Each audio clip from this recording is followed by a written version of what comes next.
Madame la Présidente, Monsieur le Président, Mesdames, Messieurs les ministres, Mesdames, Messieurs les parlementaires, Mesdames, Messieurs les élus, Mesdames, Messieurs, chers amis radicaux. Chère Olga, il nous revient l'honneur aujourd'hui d'ouvrir ce congrès de la réunification. Nous siégeons tous les deux dans le même conseil, le Conseil de Paris. Dès lundi, nous nous retrouverons ensemble. J'allais dire main dans la main, je ne sais pas. Mais en tout cas, nous allons trouver le chemin pour faire des choses intéressantes. C'est peu de dire que ce moment était attendu par un grand nombre d'entre nous. Ne minimisons pas les choses, cette journée constitue un fait majeur dans l'histoire politique de notre pays. Des militants, des élus locaux, des parlementaires, des anciens ministres, des sympathisants vont s'unir pour écrire la nouvelle page d'un courant de pensée qui a longtemps façonné notre vie politique.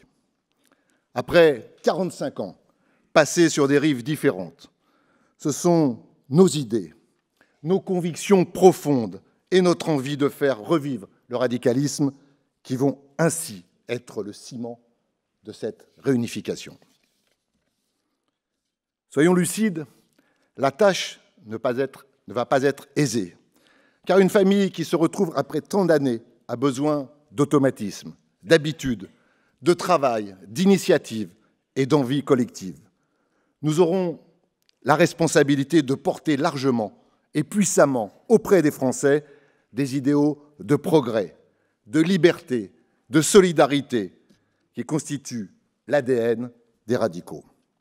Je le répète, l'enthousiasme et la joie de nous retrouver aujourd'hui ne doivent pas atténuer les responsabilités lourdes qui nous incombent et les obstacles que nous aurons à affronter ensemble.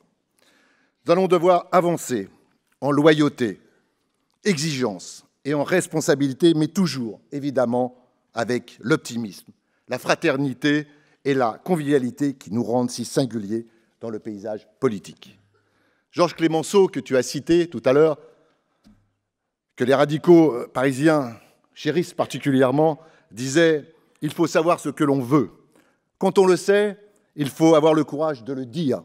Et quand on le dit, il faut avoir le courage de le faire. » Je crois aujourd'hui que nous pouvons être fiers du courage qui anime notre volonté de placer à nouveau le radicalisme au centre de notre vie politique. Ainsi, mes chers amis radicaux, parisiens sont à leur tour très heureux de nous souhaiter collectivement un magnifique congrès de réunification. Je vous remercie.